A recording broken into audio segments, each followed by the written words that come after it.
Good morning students. मैं हूं संदीप कुमार और आप देख रहे हैं मेरा YouTube channel study with Sandeep sir.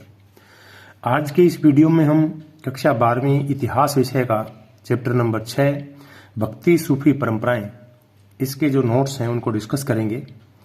तो भक्ति सूफी परंपराएं 8वीं से लेकर के 18वीं शताब्दी का जो समाज था, भारतीय समाज, उसमें कौन कौन से भक्ति संत हुए, क्या भक्ति परंपराएं थी, कौन से सूफी संत हुए, उन्होंने किस तरह से समाज को प्रभावित किया, उनके राज्य के साथ कैसे संबंध थे, क्या प्रभाव उनका भारतीय समाज और भारतीय सांस्कृतिक परंपराओं पर पड़ा, ये सब चीज़ें इस चैप्टर में हम डिस्कस करेंगे। आइए शुरू करते हैं। इस काल में भक्ति संतों की रचनाएं हैं। तो 8वीं से 18वीं शताब्दी के बीच में भक्ति संतों ने बहुत सारी रचनाएं लिखी हैं, जिनमें उन्होंने अपने विचार मौखिक रूप में लोगों के सामने प्रकट किए। तो उन्होंने अपने विचार जनता के सामने मौखिक रूप से लिखे, मौखिक रूप से बताए।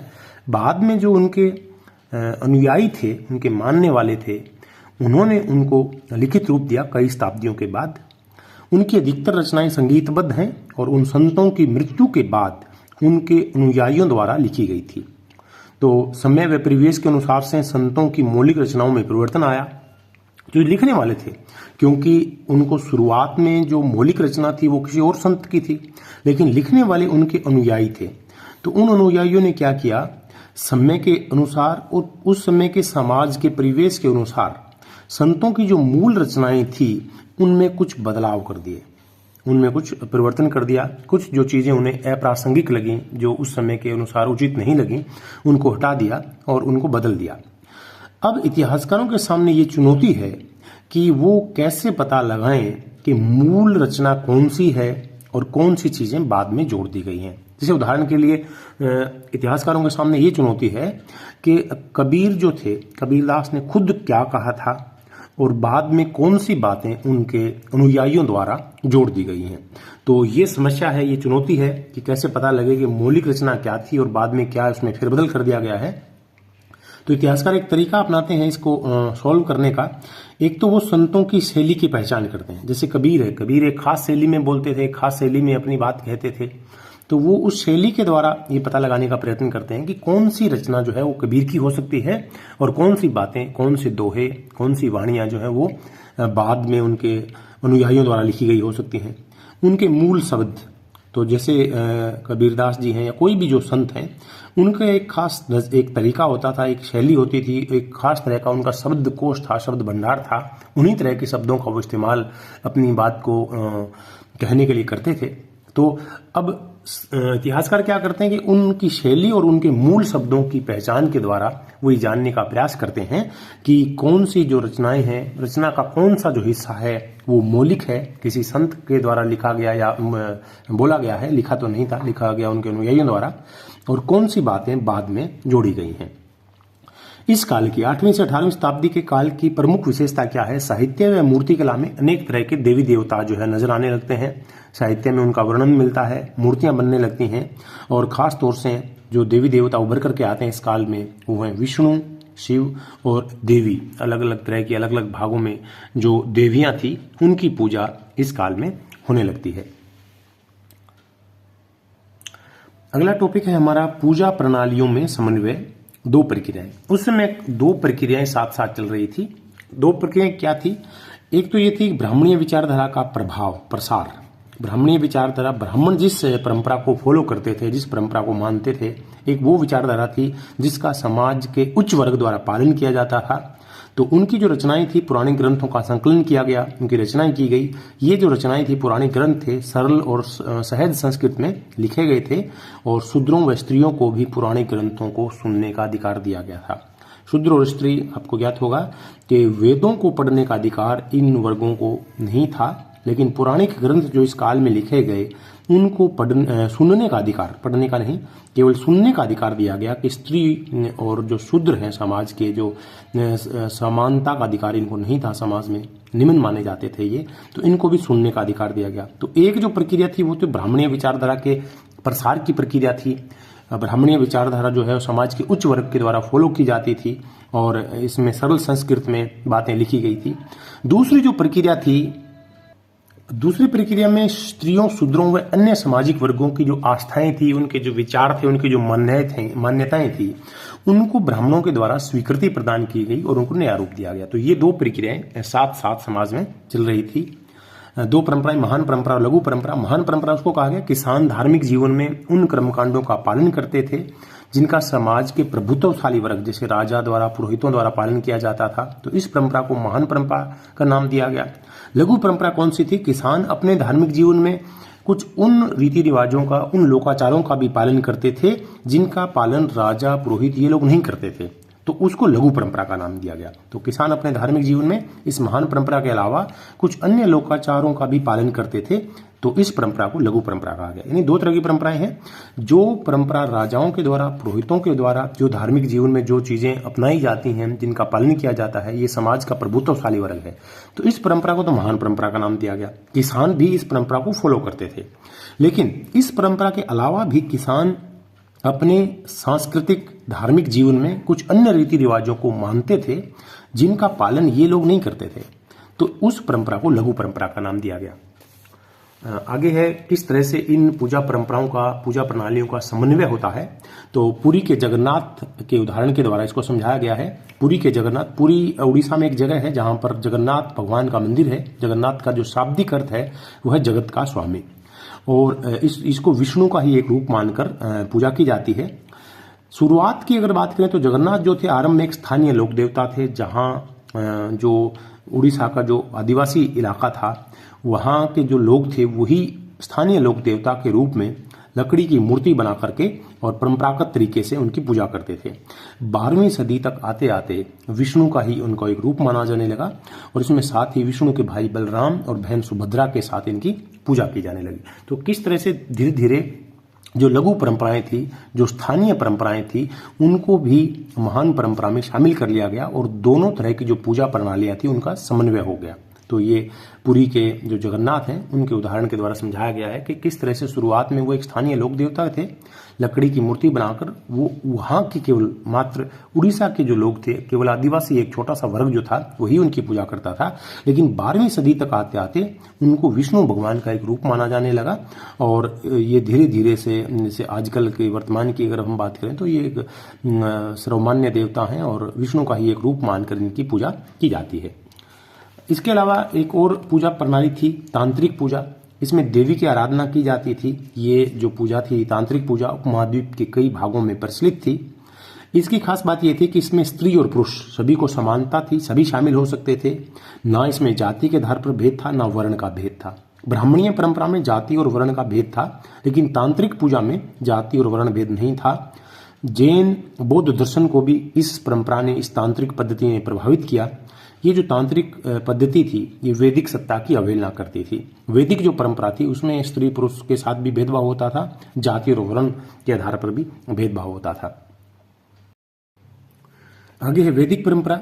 वैदिक परंपरा, वैदिक काल के जो मुख्य देवता थे वो इंद्र, सोम, वरुण, अग्नि ये थे, और मंत्रों व यज्ञों को इसमें बड़ा महत्व था। मंत्रोच्चारण किया जाता था, यज्ञ किए जाते थे। इन समय जो ग्रंथों की जो भाषा थी वो वैदिक संस्कृत में जो ग्रंथ हैं वो लिखे गए थे। ये जटिल भाषा थी, और वैदिक परंपरा में वेद जो थे, वैदिक ग्रंथ जो थे उनको स्त्रियों व शूद्रों पर प्रतिबंध था। ये लोग उनको सुन नहीं सकते थे, पढ़ नहीं सकते थे। लेकिन बाद में जैसे हमने देखा कि पुराणिक परंपरा जब आती है, पुराणों में उनको इस तरह की छूट दी गई। पुराणिक देवता जो थे वो मुख्य रूप से शिव थे, विष्णु थे, देवी के कई रूप थे। उनके अलग अलग रूपों में, अलग अलग भागों में, उपमहाद्वीप के अलग अलग रूप में उनकी पूजा होती थी। इस टाइम में आकर के यज्ञों के महत्व में कमी आई, और भाषा जो है वो पहले जटिल संस्कृत भाषा थी, अब सरल संस्कृत में ये लिखे जाने लगे, और इसमें स्त्रियों व शूद्रों को भी ग्राह्य थे। यानी स्त्रियों और शूद्रों को भी सुनने का अधिकार, पुराणिक ग्रंथों को सुनने का अधिकार उनको दिया गया। आगे बात करते हैं प्रारंभिक भक्ति परंपरा की। भक्ति आंदोलन की शुरुआत तमिलनाडु से हुई, दक्षिणी भारत से लगभग 6वीं शताब्दी से हुई। उसमें आलवार भक्ति संत थे और नैनार भक्ति संत थे। आलवार वो थे जो विष्णु की उपासना करते थे, विष्णु को अपना इष्ट देव मानते थे, और नैनार वो थे जो शिव के उपासक थे। भक्ति परंपरा की दो धाराएं प्रचलित हुई, एक सगुण धारा और एक निर्गुण धारा। सगुण विशेषण सहित, जिसमें ईश्वर का एक रूप मानकर उनकी पूजा की जाती थी, उनकी आराधना की जाती थी। जैसे तुलसीदास जी हैं, सूरदास जी हैं। और निर्गुण ये विशेषण के बिना, इसमें ईश्वर का कोई रूप नहीं है। जैसे कबीर जो है वो निर्गुण ईश्वर के उपासक थे। तो दो धाराएं थी भक्ति की, सगुण में ईश्वर के साकार रूप की आराधना होती थी, निर्गुण में ईश्वर के निराकार रूप की उपासना होती थी। तमिलनाडु के भक्ति संतों की बात करें तो तमिलनाडु में आलवार और नैनार दो परंपरा के भक्ति संत हुए। आलवार वो विष्णु के उपासक थे, शिव के उपासकों को नैनार कहा जाता था। ये भ्रमण करते हुए अपने इष्ट देवता की स्तुति में भजन गाते थे और कुछ पावन स्थलों पर अपने इष्ट देव का निवास स्थान उन्होंने घोषित किया। कुछ स्थल ऐसे होते थे जिनको ये बोलते थे कि ये हमारे इष्ट देव का निवास है, और उन इलाकों पर मंदिरों का निर्माण स्थानीय शासकों के द्वारा या बड़े बड़े व्यापारियों के द्वारा, बड़े बड़े भूमिपतियों के द्वारा वहां पर करवाया जाता था। साथ ही मंदिरों में इष्ट देवता के साथ साथ इन संतों की जो मूर्तियां हैं वो भी स्थापित करवाई जाती थी। तो कुछ राजा ऐसे हुए जिन्होंने इन भक्ति संतों की जो मूर्तियां हैं उनको भी मंदिरों के कुछ जो हिस्से थे वहां उनको स्थापित करवाया। अगला क्वेश्चन है, अगला टॉपिक जो है, संतों का जाति के प्रति क्या दृष्टिकोण था। ये इंपॉर्टेंट टॉपिक है और हमारे कई बार एग्जाम में पूछा जाता है, एनसीईआरटी का ये क्वेश्चन भी है कि जो भक्ति संत है उनका जाति के प्रति क्या दृष्टिकोण था। जितने भी भक्ति संत हुए जातिगत समानता में विश्वास रखते थे, जातीय भेदभाव का उन्होंने विरोध किया। जो ब्राह्मणीय व्यवस्था थी, वर्ण व्यवस्था थी जिसमें जातिगत भेद होता था, उसका उन्होंने विरोध किया। ब्राह्मणों की प्रभुता के खिलाफ आवाज उठाई, जातिगत भेदभाव का विरोध किया गया। ये भक्ति संत स्वयं भी अस्पृश्य कही जाने वाली जातियों से संबंध रखते थे। ये ब्राह्मण भी थे, इनमें नाई भी थे, धोबी थे, जुलाहे थे, किसान थे, शिल्पकार थे, तो अलग अलग वर्गों के लोग ये स्वयं थे। और इनका कहना था कि भक्ति जो है वो सर्वोपरि है, जाति और वर्ण जो है वो ईश्वर की प्राप्ति में कभी बाधक नहीं हो सकते। अलवार व नैनार संतों की रचनाओं को वेदों जितना ही महत्वपूर्ण माना गया था। जैसा कि एक रचना है अलवारों की, नल्लीरा दिव्य प्रबंधम, तो इसको तमिल वेद की संज्ञा दी गई थी। स्त्री संत भी हुए उस समय बहुत सारे। तो तमिल भक्ति स्त्री संतों की बात करें तो भक्ति संतों द्वारा समाज में व्याप्त लिंग भेद का भी विरोध किया गया। जितने पुरुष संत थे उन्होंने भी जातिगत भेदभाव का विरोध किया, साथ ही साथ स्त्री की समानता के लिए आवाज उठाई। और इन्हीं संतों में, अलवारों में भी और नैनारों में भी स्त्रियां जो थी वो भी संत हुई। एक अंडाल है, वो विष्णु की प्रेयसी, विष्णु स्वयं को विष्णु की प्रेयसी मानकर विष्णु की पूजा करती थी और ये अलवार भक्ति संत थी। ऐसे ही एक और क्रैकाल अमैयार थी, ये शिव भक्त स्त्री थी, ये शिव भगवान की पूजा करती थी। और ऐसे ही उत्तरी भारत में मीराबाई थी। तो इन स्त्री संतों ने परंपरागत सामाजिक व्यवस्था, जो पितृसत्तात्मक व्यवस्था थी, उसको चुनौती दी। उन्होंने समाज का जो पितृसत्तात्मक ढांचा था उसका विरोध किया। स्वयं के सामाजिक कर्तव्यों को त्याग दिया उन्होंने और भक्ति का मार्ग अपनाया। जैसे मीराबाई है तो अपने पारिवारिक जो कर्तव्य थे, एक पत्नी के रूप में जो कर्तव्य थे, एक बहू के रूप में जो आदर्श समाज के कर्तव्य निर्धारित किए गए थे, उनको उन्होंने त्याग दिया और भक्ति मार्ग अपनाया। उन्होंने स्त्री की स्वतंत्रता की वो पक्षधर थी। उनको लगा कि स्त्री भी अपना आध्यात्मिक मार्ग जो है वो चुन सकती है। तो ये स्त्रियां जो थी संत थी और उन्होंने उस समय की परंपरागत सामाजिक व्यवस्था को चुनौती दी।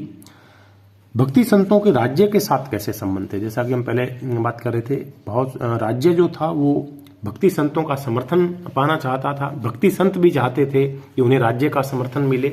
दोनों को एक दूसरे के मतलब लाभ थे एक दूसरे के साथ मिलने से। बौद्ध व जैन धर्म को जो पहले से ही विद्यमान थे उनको राजकीय संरक्षण यदा कदा ही हासिल हुआ, यानी कभी कभी उनको राजकीय संरक्षण मिलता था। अगर किसी भी परंपरा को राजकीय संरक्षण मिलता है तो इससे लाभ ये होता है कि वो परंपरा बहुत तेजी से फैलती है, उसके अनुयायियों की संख्या बढ़ती है, उसका प्रचार प्रसार होता है। तो भक्ति आंदोलन के संतों की संरचनाओं में जैन धर्म, बौद्ध धर्म का मुखर, ये संरचनाएं नहीं रचनाएं हैं। भक्ति आंदोलन के जो संत थे उन्होंने जो रचनाएं लिखी, जो भक्ति गीत लिखे, उसमें उन्होंने जैन धर्म का और बौद्ध धर्म का मुखर विरोध प्रकट होता है। उनका विरोध किया उन्होंने, जो जैनिज्म और बौद्धिज्म का, उनकी जो विशेषताएं हैं, उनकी जो शिक्षाएं हैं, उनका इन भक्ति संतों ने विरोध किया। और विरोध का स्तर जो है नैनार संतों की रचनाओं में ज्यादा प्रकट होता है। तो ज्यादातर जो मुखर विरोध है वो नैनार संतों ने किया। उस समय विभिन्न धार्मिक समुदायों में राजकीय संरक्षण के लिए प्रतिस्पर्धा होती थी, कंपटीशन होता था। अलग अलग जो धार्मिक समुदाय है वो राजकीय संरक्षण चाहते थे। राजकीय संरक्षण मिलने से, जैसे हमने अभी डिस्कस किया, कि उस पर्टिकुलर परंपरा को फायदा होता था, उसके अनुयायियों की संख्या बढ़ जाती थी, जैसे मंदिर निर्माण इस तरह की, और अनुदान मिल जाता था, जमीन मिल जाती थी, तो उसको अपनी परंपरा को प्रसार करने में सहायता मिलती थी। तो इसलिए अलग अलग जो धार्मिक समुदाय थे उनमें कंपटीशन होता था कि उन्हें राज्य के संरक्षण हासिल हो। शक्तिशाली चोल सम्राटों ने ब्राह्मणीय और भक्ति परंपरा को समर्थन दिया और अनेक विष्णु व शिव मंदिर बनवाए। भक्ति संतों का आम जनता में अच्छा प्रभाव था। अब देखिए राजा को क्या फायदा होता था, जो संत होते थे उनका जनता में अच्छा प्रभाव होता था, तो इसलिए उनका समर्थन हासिल करने के लिए राजाओं ने भी भक्ति परंपरा को प्रश्रय दिया। चोल राजाओं के काल में विशाल शिव मंदिरों का निर्माण हुआ। चोल सम्राट प्रांतक प्रथम ने संत कवि अप्पार और सुंदरार की जो धातु की प्रतिमाएं बनवाकर मंदिर में स्थापित करवाई। तो राजा को क्या फायदा होता था कि अगर कोई वो किसी एक पर्टिकुलर संत परंपरा को, भक्ति परंपरा को समर्थन देते थे, तो उनके जो अनुयायी थे वो, उनकी जो डिवोशन थी, उनकी जो निष्ठा थी वो राजा के प्रति हो जाती थी। तो राजा को किसी तरह के विद्रोह की जो संभावनाएं थी जनता से, तो जनता से समर्थन उनको मिलने लगता था, उनके जन समर्थन में वृद्धि होती थी, उनकी लोकप्रियता में वृद्धि होती थी। तो ऐसा करने के लिए राजा भी चाहते थे कि उन्हें जो संत परंपराएं हैं, उन्हें जो भक्ति परंपरा है, उनका समर्थन मिले। आगे है कर्नाटक की वीरशैव परंपरा। बसवन्ना के नेतृत्व में 12वीं सदी में कर्नाटक में एक आंदोलन चला जिसको लिंगायत आंदोलन या वीरशैव आंदोलन के नाम से जानते हैं। ये कलचुरी दरबार में मंत्री थे और बसवन्ना के जो अनुयायी हैं उनको वीरशैव कहा जाता है। वीरशैव का मतलब होता है शिव के वीर, और इनको लिंगायत भी बोलते हैं। लिंगायत क्यों बोलते हैं? क्योंकि लिंग धारण करने वाले, ये अपने वाम स्कंद पर शिवलिंग को धारण करके रखते थे, इसलिए उनको लिंगायत भी बोलते हैं। मृत्यु के बाद भगत शिव में लीन हो जाएंगे। इस परंपरा के जो विश्वास थे, विचारधारा ये थी कि पुनर्जन्म की जो अवधारणा थी वैदिक परंपरा की, ब्राह्मणीय परंपरा की, उसका उन्होंने विरोध किया। उसके उलट थे ये कहते थे कि पुनर्जन्म नहीं होता है, मृत्यु के बाद जो भगत हैं वो शिव में लीन हो जाते हैं, इनका पुनर्जन्म में कोई विश्वास नहीं था। ब्राह्मणीय परंपरा के अनुसार श्राद्ध संस्कार का पालन नहीं करते थे। तो ब्राह्मणीय परंपरा में श्राद्ध संस्कार का मतलब भी होता है कि जो भाई हमारे पूर्वज हैं तो उनको उनके प्रति श्रद्धा अर्पित करना, उनको भोजन पहुंचाना। ये मानते थे कि भाई ये शिव में लीन ही हो जाएंगे तो श्राद्ध परंपरा का पालन करने का कोई सवाल ही नहीं उठता। मृत्यु उपरांत मृतकों को विधि पूर्वक दफनाते थे। तो जहां ब्राह्मणीय परंपरा में दाह संस्कार की व्यवस्था थी, ये दफनाने को दफनाते थे। ब्राह्मणों की जातिगत व्यवस्था, तो जातीय परंपरा का सभी भक्ति परंपराओं ने विरोध किया, जाति व्यवस्था का, जाति भेद का, तो उन्होंने भी विरोध किया और दूषित होने की अवधारणा का विरोध किया।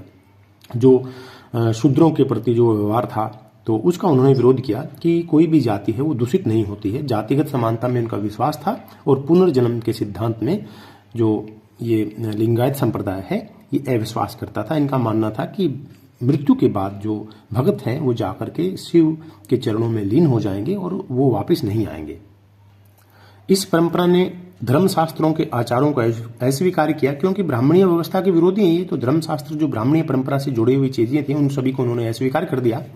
विधवा पुनर्विवाह को लिंगायतों ने मान्यता दी। समाज सुधार बहुत किया इन्होंने, जितने भी भक्ति परंपराएं हैं उन्होंने समाज सुधार भी किया, समाज की बुराइयों का विरोध किया, दूर करने का काम किया।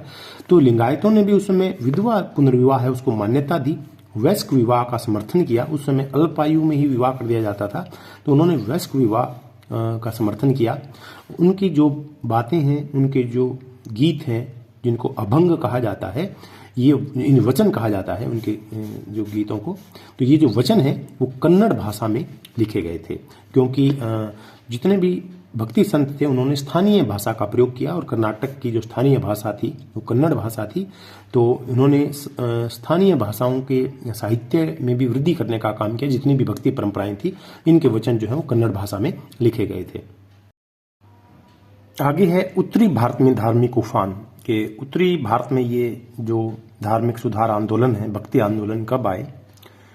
तो जैसा कि हमने पढ़ा 7वीं 8वीं शताब्दी से भक्ति आंदोलन दक्षिणी भारत में शुरू हो गए थे, लेकिन जितने भी धार्मिक आंदोलन थे उन्होंने वैदिक सत्ता को चुनौती दी, ब्राह्मणीय परंपराओं का विरोध किया। उनकी जो ब्राह्मणीय परंपरा की अवधारणाएं थी, चाहे वो समाज में वर्ण व्यवस्था को लेकर के थी, जाति भेद को लेकर के थी, तो जो भी उनके लोकाचार के नियम थे, पुनर्जन्म को लेकर के थी, उन सब का विरोध किया गया। पाखंडों का विरोध किया गया। धर्म में जो पाखंड थे, जो तरह तरह के जो बलि प्रथा थी, जो दिखावा था धर्म में, जो आडंबर थे, उनका सभी धार्मिक संतों ने, भक्ति संतों ने विरोध किया।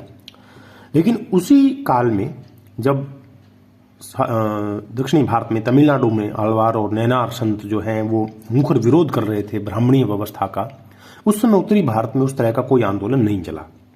कुछ इतिहासकार मानते हैं कि ऐसा इसलिए हुआ क्योंकि उस समय उत्तरी भारत में राजपूतों का राज था और राजपूत काल में ब्राह्मण धर्म को बड़ा संरक्षण दिया जाता था, ब्राह्मणों को महत्व था, तो आसान नहीं था ब्राह्मणीय सत्ता को चुनौती दे पाना। फिर 13वीं शताब्दी में जाकर के उत्तरी भारत में दिल्ली सल्तनत की स्थापना हुई 1206 में, और मुस्लिम जो शासक है वो सत्ता में आए। उसके बाद जो है वो उत्तरी भारत में भी धार्मिक उफान आया। शिव व विष्णु की आराधना के लिए मंदिर बनाए जाते थे, ये राजाओं के द्वारा निर्मित थे। उत्तरी भारत में राजपूत काल था उस समय, शुरुआत में जब भक्ति आंदोलन दक्षिणी भारत में चल रहा था, और ये जो राजपूत थे ब्राह्मण धर्म के समर्थक और संरक्षक थे, इसलिए शायद ब्राह्मणीय व्यवस्था को चुनौती देने का साहस किसी ने नहीं किया। राजपूत काल में ब्राह्मणों का वर्चस्व था, राजाओं व जन सामान्य पर ब्राह्मणीय व्यवस्था का प्रभाव था। ब्राह्मणीय व्यवस्था को कुछ वर्गों ने नहीं माना, उन्होंने रूढ़िवादी ब्राह्मणीय विचारधारा ढांचा जिसमें जाति व्यवस्था थी उसका विरोध किया। ऐसे वर्गों में उत्तरी भारत में जो नाथ थे, जोगी थे, सिद्ध थे, ये मुख्य थे। ये ज्यादातर जो लोग थे वो शिल्पी समुदायों से थे। इन नए धार्मिक नेताओं ने वेदों की सत्ता को चुनौती दी, आम जनता की भाषा में, लोकल भाषा में, स्थानीय भाषा में अपनी बात लोगों के सामने रखी, जहां पर ब्राह्मणीय ग्रंथों में संस्कृत भाषा का प्रयोग किया जाता था, जो कि आम बोलचाल की भाषा नहीं थी। जो लिखा गया होता था वो आम जनता की समझ से बाहर होता था। लेकिन इन भक्ति संतों ने जो अपनी रचनाएं लिखी वो आम लोगों की भाषा में रखी। तो इससे क्या हुआ, क्षेत्रीय भाषाओं के साहित्य में वृद्धि हुई। जो आम लोकल भाषाएं थी उनका साहित्य लिखा गया, रचा गया, उसका प्रसार हुआ। इन वर्गों को राजनीतिक संरक्षण प्राप्त नहीं हुआ। भारत में तुर्कों का आगमन हुआ, फिर दिल्ली में सल्तनत की स्थापना हुई, राजपूतों का पतन हो गया, और राजपूतों के पतन के साथ ही ब्राह्मणीय व्यवस्था कमजोर हो गई। क्योंकि राजपूतों का ब्राह्मणों को संरक्षण था, तो इस्लाम का आगमन हुआ, और इस्लाम के आगमन के साथ ही बहुत सारी जो इस्लामी परंपराएं हैं वो भी भारतीय उपमहाद्वीप में देखने को मिलती हैं। कौन कौन सी इस्लामी परंपराएं आई, सूफी जो संत थे वो भारत में आए। तो कुछ शब्दावली है, कुछ वो हमने यहाँ लिखी है। उलेमा कौन है? इस्लाम धर्म के जो जानकार थे, इस्लामी कानूनों को जन सामान्य में लागू करवाने की इनकी जिम्मेदारी थी, उनको उलमा या उलेमा बोलते थे। ये इस्लाम धर्म के जानकार होते थे। शरिया या शरीयत क्या है? मुसलमान समुदाय को निर्देशित करने वाला जो कानून था उसको शरिया कहा गया है। और शरिया के जो सोर्स हैं वो है कुरान, हदीस, कियास और इजमा। इनसे मिलकर शरिया कानून बनता था। कुरान जो है वो मुसलमानों का पवित्र धार्मिक ग्रंथ है। हदीस क्या है?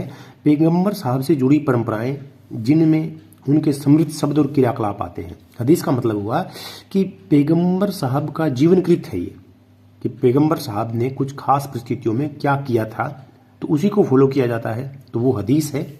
कियास है सादृश्यता के आधार पर तर्क, कि कभी प्राचीन में इस तरह की चीज हुई तो क्या किया गया था, उसको सिमिलरिटी के आधार पर कोई कानून बनाया जाता है, उसको कियास बोलते हैं। और इजमा, जब जो मुस्लिम धर्म है वो नए नए इलाकों में फैला तो वहाँ के समुदायों की सहमति से कुछ कानून बनाए गए, उनको इजमा बोला गया। एक शब्द आता है जिम्मी, ये अरबी शब्द जिम्मा से बना है। मुसलमान शासकों के क्षेत्र में रहने वाले वे लोग जो गैर मुस्लिम थे, संरक्षित लोग, यानी यहूदी हैं, ईसाई हैं, उनको जिम्मी बोला जाता था। जजिया क्या है?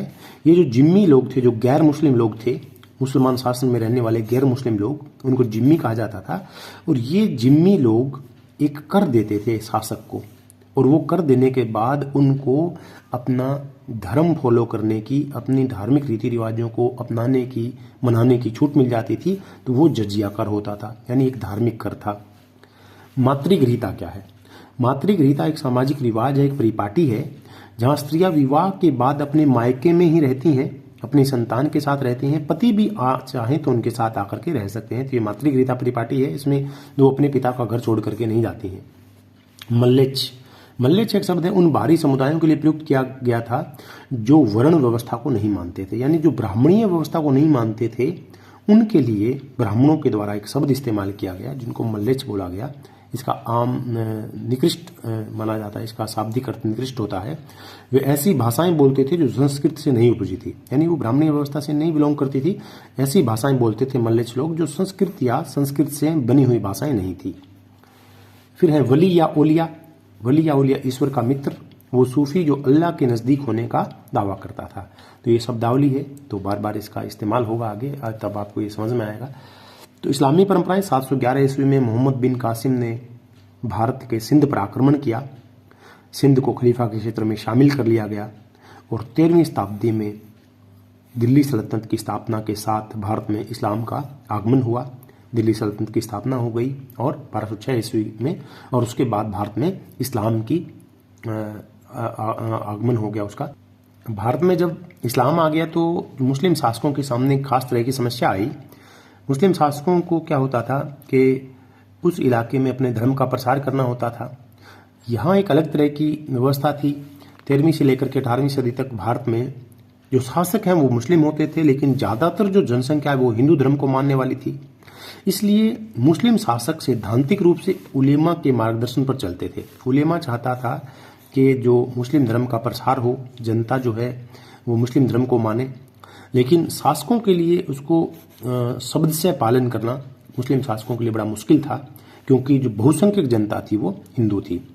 उलेमा का ये कर्तव्य था कि जनता जो है वो शरीयत का पालन करे। लोक प्रचलन में इस्लाम कबूल करने वालों के लिए 5 बातों को मानना जरूरी था। जो लोग इस्लाम को अपनाते थे उनके लिए 5 बातें जरूरी थी। क्या बातें हैं वो? एक पहला तो है कि अल्लाह एक है और पैगंबर मोहम्मद उनके दूत हैं। एक नमाज कि 5 वक्त नमाज पढ़नी चाहिए। ज़कात, अपनी आमदनी का 40वां हिस्सा यानी 2.5% जो है प्रत्येक व्यक्ति को, प्रत्येक मुस्लिम को जो इस्लाम को अपनाता है उसको दान करना चाहिए, जिसको ज़कात बोलते हैं। और रोज़ा रखना चाहिए उसे, और हज की यात्रा करनी चाहिए। ये 5 बातें इस्लाम कबूल करने वाले को माननी होती थी। आगे है मुस्लिम संप्रदाय। क्षेत्रीय प्रभाव व सांप्रदायिक वजहों से इस्लाम को मानने वाले 2 भागों में बंट गए। क्षेत्रीय प्रभाव की वजह से, कुछ कारणों की वजह से जो इस्लाम के फॉलोअर्स थे 2 भागों में बंटे, एक शिया और सुन्नी। शिया समुदाय के लोगों ने कुरान के विचारों की अभिव्यक्ति के लिए देसी साहित्यिक विधा का सहारा लिया। तो लोकल जो साहित्यिक परंपराएं थी उनका सहारा लिया कुरान के विचारों को अभिव्यक्त करने के लिए। अरबी व्यापारी जो केरल के तट पर आकर के बसे थे उन्होंने भी उन देसी चीज़ों को अपनाया, जैसे मलयालम भाषा को उन्होंने अपना लिया और मातृगरीता जो परिपाटी थी वो उन्होंने अपना लिया। यानी जो मुस्लिम धर्म को मानने वाले लोग हैं उनमें भी क्षेत्र के अनुसार उनकी परंपराओं में उनके धर्म को पालन करने के तरीके में बदलाव आ गया। जैसे कि इन मुसलमानों ने भाषा कौन सी अपना ली? मलयालम भाषा को अपना लिया। साथ ही यहाँ की केरल की जो परिपाटी थी मातृगरीता परिपाटी उसको अपना लिया। इसके अलावा मस्जिदों में स्थापत्य संबंधी सार्वभौमिक तत्व, इमारत का मक्का की तरफ अनुस्थापन। तो मस्जिदें जो स्थापत्य हुआ, जो मस्जिदें बनाई गई उनमें भी बदलाव आ गया। कुछ चीज़ें तो उनमें सार्वभौमिक थी जो हर जगह एक होती थी, जैसे कि इमारत जो थी वो मक्का की तरफ उसका मुंह होता था। लेकिन कुछ चीज़ों में भिन्नता थी, जैसे कि छत का निर्माण और छत निर्माण का जो सामग्री थी, सामान था, उसमें भिन्नता आ गई स्थान विशेष के हिसाब से। आगे समुदायों के नाम। उस समय हिंदू और मुसलमान जैसे शब्द नहीं थे। लोगों का जो वर्गीकरण था वो उनके जन्म स्थान के आधार पर किया जाता था। जैसे फारस के लोगों को पारसिक या फारसी, ताजिकिस्तान के लोगों को ताजिक, तुर्की के मुसलमानों को तुरुस्क कहा जाता था, ग्रीक लोगों को यवन कहा जाता था। और हिंदू और मुसलमान जो शब्द हैं वो किसी समुदाय विशेष के प्रतीक नहीं होते थे। सूफी जो शब्द है वो सूफ से बना है या सफ़ा से बना है, इसका मतलब है पवित्र। सूफी मत जो है ये मुस्लिम रहस्यवादी लोग थे, इनका वैराग्य की ओर झुकाव था और कुरान व सुन्ना की जो रूढ़िवादी व्याख्या थी इसका उन्होंने विरोध किया। खिलाफत की बढ़ती विशा शक्ति का उन्होंने विरोध किया। ये जो सूफी लोग थे वो शरिया के अनुसार जीवन बिताते थे और इस्लाम धर्म में और खलीफाओं में जो विशा शक्ति बढ़ रही थी उसका उन्होंने विरोध किया। इस्लाम की रूढ़िवादी जो व्याख्या थी उसका विरोध किया गया। उन्होंने इस्लाम की अपने ढंग से व्याख्या की, अपने अनुभव के आधार पर उन्होंने व्याख्या की। पैगंबर मोहम्मद को ये केवल इंसान कामिल माना उन्होंने, इस्लाम नहीं है, इंसान कामिल माना। मुक्ति के लिए अल्लाह की इबादत और पैगंबर के आदर्श पर चलना ये मानते थे। कुरान की व्याख्या उन्होंने अपने निजी अनुभवों के आधार पर की। जो रूढ़िवादी व्याख्या की गई है पहले से कुरान की और सुन्ना की, इसका उन्होंने विरोध किया था। जो सूफी थे वो भी फिर आगे दो परंपराओं में बंट गए, एक बासरिया सूफी और एक बेसरिया सूफी। कुछ सूफी संत ऐसे थे जो सरिया के नियमों को मानते थे और खानकाह में रहते थे, वो बासरिया थे। बेसरिया वो थे जो सरिया को पूरी तरह से नहीं मानते थे, घुमक्कड़ थे, जगह जगह घूमकर अपनी बातें, अपना प्रचार करते थे। अल्लाह को जोड़ने वाली जो कड़ी थी वो पीर था। पीर और शिष्य के बीच की, पीर और अल्लाह के बीच में, मुरीद और अल्लाह के बीच में पीर होता था। तो ये कड़ी के रूप में काम करता था। पीर शिष्य को अल्लाह से जोड़ने के लिए, पीर जो है गुरु के लिए शब्द इस्तेमाल किया गया है, कड़ी था ये। और मुरीद शिष्य को कहा गया है। दरगाह पीर का जो समाधि स्थल होता था, पीर के समाधि स्थल को दरगाह कहा गया है। और इस दरगाह पर अगर इमारत बना दी जाती तो उसको मकबरा कहा जाता था। उर्स क्या था? इस पीर की समाधि पर जो मेला लगता था उसकी पुण्यतिथि पर, उसको उर्स कहा जाता था। और जियारत था उर्स में आना, उर्स की यात्रा करना, उर्स में आना, पीर की समाधि पर आना, तो उसको जियारत कहा जाता था, पीर की दरगाह पर जाने को। और सिलसिला का अर्थ है जंजीर, जो अल्लाह और मुरीद को जोड़ने का काम करती थी। ये जो सूफी संत थे वो खानकाह में रहा करते थे। खानकाह और सिलसिला क्या है? सूफी आंदोलन जो था 11वीं शताब्दी तक एक पूर्ण विकसित आंदोलन बन गया और अपना उन्होंने साहित्य लिखा, अपने कुरान की जो व्याख्या है उन्होंने अपने हिसाब से की। खानकाह वो स्थान होता था जहां सूफी संत रहते थे। खानकाह में धर्म पर चर्चाएं होती थी। इस खानकाह का नियंत्रण पीर या मुर्शिद के हाथ में होता था। यहाँ रहने वाले लोगों के लिए आध्यात्मिक व्यवहार के नियम तय होते थे रहने वालों के लिए। सिलसिले का शाब्दिक अर्थ है जंजीर, जो कि मुर्शिद और अल्लाह को जोड़ती है। अब्दुल कादिर जिलानी कादरी सिलसिला, तो इनके कादरी सिलसिला के संस्थापक थे। वली ओलिया का मतलब होता है ईश्वर का दोस्त। बेली आम भाषा, हमारी भाषा में बेली का मतलब दोस्त होता है, तो वली ओलिया का मतलब ईश्वर का दोस्त। खानकाह के बाहर का जीवन कैसा था? कुछ सूफी संत ऐसे थे जिन्होंने खानकाह का तिरस्कार किया। वो फकीर थे, फकीर की जिंदगी बिताते थे, घुमक्कड़ रहते थे। उन्होंने निर्धनता व ब्रह्मचर्य को गौरव प्रदान किया। ऐसे लोगों को कलंदर, मदारी, मलंग या हैदरी कहा जाता था। ये सरिया की अवहेलना करते थे। ये बेसरिया सूफी संत थे। तो भारत में जो सबसे प्रसिद्ध सूफी सिलसिला हुआ वो चिश्ती सिलसिला था। ये भारत में सबसे प्रसिद्ध था। अपने आप को इसने स्थानीय परिवेश में ढाला और इन्होंने भक्ति परंपरा की विशेषताओं को भी अपनाया। भक्ति परंपरा ने सूफी परंपरा को प्रभावित किया और सूफी परंपरा ने भक्ति परंपरा को प्रभावित किया, और दोनों में एक दूसरे के जो तत्व हैं वो पाए जाते हैं। चिश्ती खानकाह में जीवन कैसा होता था? दिल्ली के शेख थे निजामुद्दीन औलिया। दिल्ली की शेख निजामुद्दीन की जो खानकाह है वो दिल्ली में यमुना नदी के किनारे थी 14वीं शताब्दी में। इसमें कई छोटे छोटे कमरे थे, एक बड़ा हॉल था जमात खाना। खानकाह के चारों ओर दीवार होती थी और इसमें रहते कौन थे? शेख रहते थे, शेख का परिवार, उनके अनुयायी और अतिथि जो है वो खानकाह में रहा करते थे। इसके अलावा एक वहाँ सामुदायिक रसोई होती थी, लंगर, जो फुतू पर चलती थी। फुतू जो बिना मांगा दान होता था, दान आता था खानकाह में, उसके आधार पर ये रसोई चलती थी। सभी वर्गों के लोग खानकाह में आते थे, कवि, व्यापारी, हिंदू, कलंदर। ये क्यों आते थे? अनुयायी बन तो ये अनुयायी बनने, इबादत करने, ताबीज़ लेने, तो अलग अलग उद्देश्यों से अलग अलग वर्गों के लोग खानकाहों में आते थे। स्थानीय परंपराओं को इन्होंने आत्मसात किया, जैसे कि झुक कर प्रणाम करना, मुंडन, यौगिक व्यायाम, मिलने वालों को पानी पिलाना। तो इसी वजह से ये जो सिलसिला है चिश्ती सिलसिला वो भारत में सर्वाधिक लोकप्रिय हुआ। चिश्ती उपासना, जियारत और कव्वाली।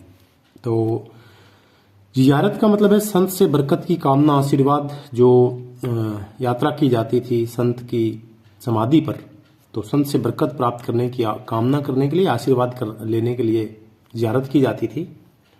जो प्रसिद्ध चिश्ती सिलसिले, चिश्ती संत भारत में हुए, शेख मोइनुद्दीन चिश्ती, अजमेर में इनकी दरगाह है, गरीब नवाज के नाम से ये जाने जाते हैं। ख्वाजा कुतुबुद्दीन बख्तियार काकी, इनकी दरगाह दिल्ली में है। शेख फरीदुद्दीन गंज सकर, इनकी दरगाह अजोधन पाकिस्तान में है। शेख निजामुद्दीन औलिया, इनकी दरगाह दिल्ली में है। और शेख नसीरुद्दीन चिराग दिल्ली, इनकी दरगाह भी दिल्ली में है। तो ये प्रसिद्ध चिश्ती संत थे भारत में। सबसे प्रसिद्ध जो दरगाह है वो है शेख मोइनुद्दीन चिश्ती की दरगाह, जो कि अजमेर में है। और ये शेख की सदाचारिता, उनकी धर्मनिष्ठा, उनके यहाँ बड़े बड़े राज्य से मेहमान आने की वजह से ये प्रसिद्ध हुई दरगाह। मोहम्मद बिन तुगलक पहला सुल्तान था जो इस दरगाह पर आया। शेख की दरगाह पर इमारत बनवाने का काम गयासुद्दीन खिलजी ने किया। मालवा के सुल्तान थे ये गयासुद्दीन खिलजी। और ये जो है दिल्ली से गुजरात के व्यापारिक मार्ग पर थी दरगाह, तो बहुत सारे यात्री भी यहाँ पर रुक जाते थे। अकबर ने 14 बार इस दरगाह की यात्रा की। अजमेर की तीर्थ यात्रा जहांगीर ने जब की तो उनका जो चित्रकार था मनोहर, उसने उनका चित्र बनाया उस यात्रा वृत्तांत का। जहां आरा जो है उसने भी अजमेर की यात्रा की। शाहजहां के साथ वो आई थी, उसने दरगाह को बड़ा सम्मान दिया। दरगाह में जियारत, नाच और संगीत, कवालियों के साथ रहस्यवादी गुणगान चलता रहता था दरगाह में। और सूफियों का जो ईश्वर की उपासना करने का तरीका था वो था जिक्र और शमा। जिक्र का मतलब है नाम का जाप करना, समा का मतलब है सुनना। आध्यात्मिक संगीत की महफिलें वहाँ होती थी। और कवालियों के शुरुआत में एक कोल की शुरुआत की गई। कोल अरबी का शब्द है जिसका मतलब होता है कहावत। ये अमीर खुसरो के द्वारा किया गया था। अमीर खुसरो 1253 से लेकर 1253 से लेकर के 1325 के बीच एक महान कवि थे, संगीतज्ञ थे, और ये निजामुद्दीन औलिया के शिष्य थे। आगे है भाषा और संपर्क कि सूफी संतों ने किस तरह की भाषा का इस्तेमाल किया स्थानीय जनता तक अपनी पहुंच बनाने के लिए। तो बाबा फरीद गुरु ग्रंथ साहिब में उनकी वाणियां संकलित हैं। उन्होंने स्थानीय भाषा का प्रयोग किया।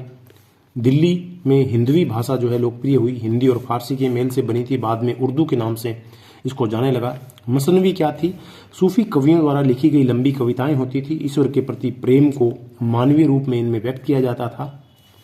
मलिक मोहम्मद जायसी, उन्होंने एक प्रसिद्ध पद्मावत लिखी अपनी पुस्तक, राजा रतन सिंह और पद्मावती का प्रेमाख्यान है। सूफी कविता की एक और विधा है, उसमें छोटी कविताएं थी, लोरी नामा और शादी नामा। ये जो औरतें हैं वो अपना घर का काम करते हुए इनको गुनगुनाती रहती थी। अमीर खुसरो निजामुद्दीन औलिया के शिष्य थे, कवि थे, संगीतज्ञ थे। सूफी संतों के राज्य के साथ कैसे संबंध थे? तो चिश्ती संप्रदाय भारत में सबसे प्रसिद्ध सूफी सिलसिला था। सादगीपूर्ण जीवन जीने में ये विश्वास रखते थे। सत्ता से दूर रहने पर इन्होंने बल दिया था। बिना मांगे मिली भेंट या अनुदान स्वीकार करते थे। राज्यों द्वारा दरगाह को दान दिया जाता था। कर मुक्त भूमि दी जाती थी जिनको इनाम कहा जाता था, तो इनको ये स्वीकार करते थे। दान, धन व सामान, तो दान में धन भी मिलता था, उनको सामान भी मिलता था। और ये जो सारा चीज होती थी वो लंगर में खर्च कर दी जाती थी, समा की महफिलों में खर्च कर दी जाती थी।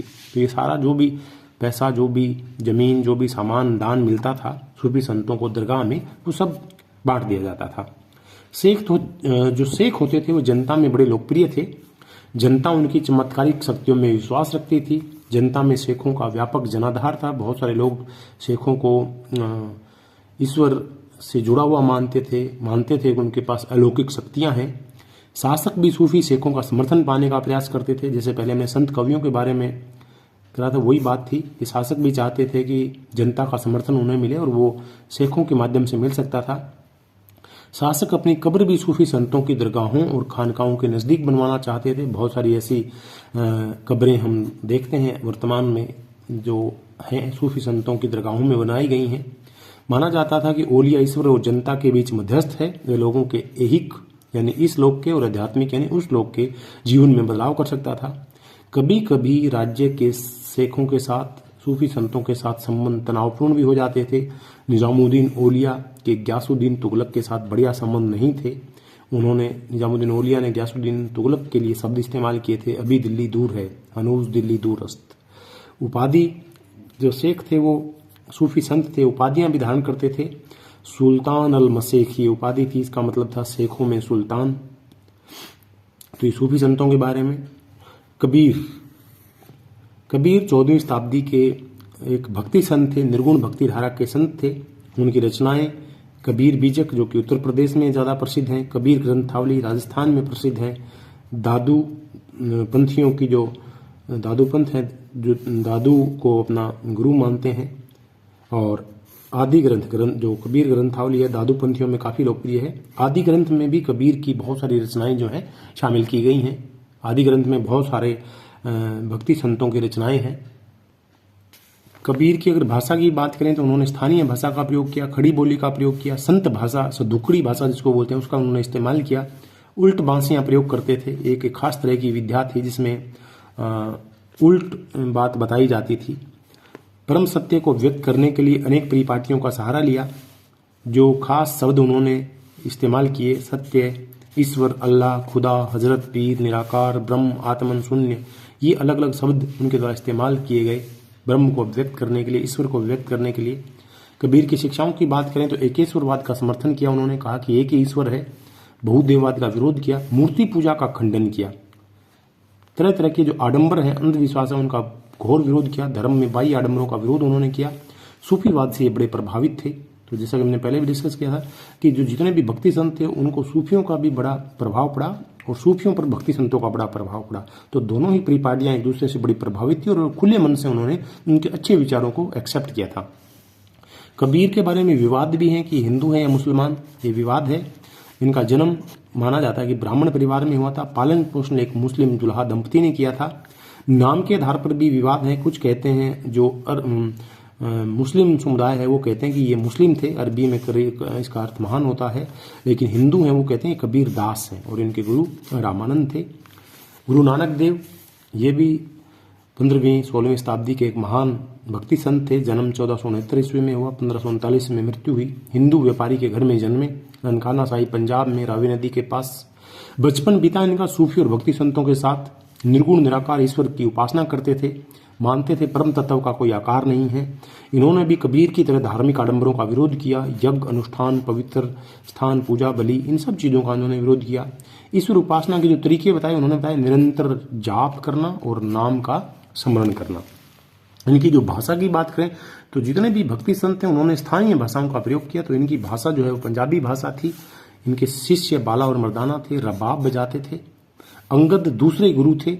5वें गुरु हुए अर्जुन देव। उन्होंने आदि ग्रंथ का संकलन किया, गुरु वाणी का। बाबा गुरु नानक के बाद 4 उत्तराधिकारी। गुरु ग्रंथ साहिब में किन किन संतों की रचनाएं हैं तो बाबा गुरु नानक देव, उनके 4 उत्तराधिकारियों की, बाबा फरीद की, रविदास, कबीर, इन सब के विचार, सूक्तियां, वाणियां जो हैं वो गुरु ग्रंथ साहिब में संकलित की गई हैं और उनको संकलन करने का काम किया सिखों के 5वें गुरु गुरु अर्जन देव ने। 10वें गुरु थे, अंतिम गुरु थे गुरु गोविंद सिंह। उन्होंने आदि ग्रंथ में तेग बहादुर की वाणियों को संकलित किया। ये 9वें गुरु थे सिखों के। इस ग्रंथ को गुरु ग्रंथ साहिब कहा गया। गुरु मानियो ग्रंथ ये कहा गुरु गोविंद सिंह ने। उन्होंने कहा कि और आगे अब गुरु परंपरा नहीं होगी, गुरु नहीं होंगे, गुरु ग्रंथ साहिब है उसी को गुरु मानना है। आगे से गुरु ग्रंथ साहिब ही गुरु होंगे। खालसा पंथ की स्थापना की। 5 प्रतीकों का वर्णन उन्होंने किया। पंच ककार बोलते हैं उनको, कृपाण, कड़ा, कंगा, केस, कच्छा, ये 5 चीजें उन्होंने बताई। सिख धर्म के लिए एक अलग समुदाय उन्होंने संगठित किया और उन्होंने सैन्य बल के रूप में संगठित करने का काम किया सिखों को। एक और भक्ति संत हुई उत्तरी भारत में, मीराबाई, भक्ति में राजकुमारी। 15वीं और 16वीं शताब्दी की भक्ति संत थी। कृष्ण की उपासना करती थी, कृष्ण की प्रेसी समझकर खुद को। उनके जो भजन है वो राजस्थानी में है। जन्म हुआ उनका मारवाड़ में, मेड़ता की राजकुमारी थी ये। शादी मेवाड़ के सिसोदिया राजघराने में हुई। इन्होंने भी परंपरागत दायित्वों का निर्वाह नहीं किया। जो एक पत्नी के रूप में, एक बहू के रूप में, एक पुत्री के रूप में आदर्श समाज के नियम थे उनका त्याग कर दिया। साधु वेश धारण किया, सफेद साड़ी पहनी और उस समय जिस जाति को अछूत माना जाता था उसके जो गुरु थे रविदास को अपना गुरु बनाया और इस तरह से हिंदूवादी परंपरा की जो जातिगत व्यवस्था थी उसका विरोध किया, कट्टर विरोध किया, मुखर विरोध किया। जाति प्रथा का मुखर विरोध देखने को मिलता है उनके वाणियों में नहीं, उनके भजनों में नहीं, उनके कृत्य में मिलता है कि किस तरह से उन्होंने एक ऐसे व्यक्ति को जो कि उस समय के समाज से अछूत माने जाते थे उसको अपना गुरु धारण कर लिया। जितने भी भक्ति संत हुए उन्होंने जाति प्रथा का विरोध किया, ब्राह्मणीय व्यवस्था का विरोध किया। एक ऐसे ही भक्ति संत हुए शंकरदेव, असम में 15वीं शताब्दी के उत्तरार्ध में ही हुए। वैष्णववादी अनुयायी थे। उनके जो उपदेश हैं वो भगवती धर्म उनको कहा जाता है, उनके उपदेशों को। इन्होंने प्रार्थना घर बनाने की शुरुआत की, जिनको नाम घर कहा जाता था, और इनका जो मुख्य काव्य है वो है कीर्तन घोष। आगे है लास्ट टॉपिक है इस चैप्टर का, धार्मिक परंपराओं के इतिहास का पुनर्निर्माण, कि किस तरह से धार्मिक परंपराओं का इतिहास है, इतिहासकार उनका पुनर्निर्माण कैसे करते हैं। तो मूर्ति कला का सहारा लेते हैं, वो तरह तरह की मूर्तियों से अर्थ निकालते हैं, उसके हिसाब से इतिहास का पुनर्निर्माण करते हैं। स्थापत्य कला उस समय के जो भी है, धर्मगुरुओं से जुड़ी हुई जो कहानियां हैं लोक जीवन में, धार्मिक पुरुषों की जो जीवनियां हैं, उनकी काव्य रचनाएं हैं, उनके भजन हैं, इन सब चीज़ों के आधार पर इतिहासकारों ने क्या किया है, धार्मिक परंपराओं का पुनर्निर्माण किया है। ऐसे ही सूफी परंपरा के पुनर्निर्माण की अगर बात करें तो सूफी आचारों विचारों पर लिखी गई पुस्तकें हैं, सूफी संतों की बातचीत जिनको मलफूजात कहा जाता था, मलफूजात, और सूफी संतों के लिए पत्र जो थे एक दूसरे को भेजे जाते थे, मकतूबात जिनको कहा जाता था, सूफी संतों की जो जीवनियां हैं जिनको तजकिरा कहा जाता था। इन सब स्रोतों के आधार पर इतिहासकारों ने धार्मिक परंपराओं का, उस समय की परंपराओं का पुनर्निर्माण करने का काम किया है। तो ये था आज का हमारा चैप्टर, भक्ति सूफी परंपराएं। उम्मीद है कि आपको पसंद आया होगा, आपको समझ आया होगा। अगर आपको किसी पॉइंट पर किसी में दिक्कत हो तो आप मुझे कमेंट करके बता सकते हैं। अगर अच्छा लगा हो तो भी आप कमेंट करके बता सकते हैं। मेरा चैनल है स्टडी विद संदीप सर, इसको सब्सक्राइब करें, इस वीडियो को लाइक करें, शेयर करें। Thank you, have a nice day.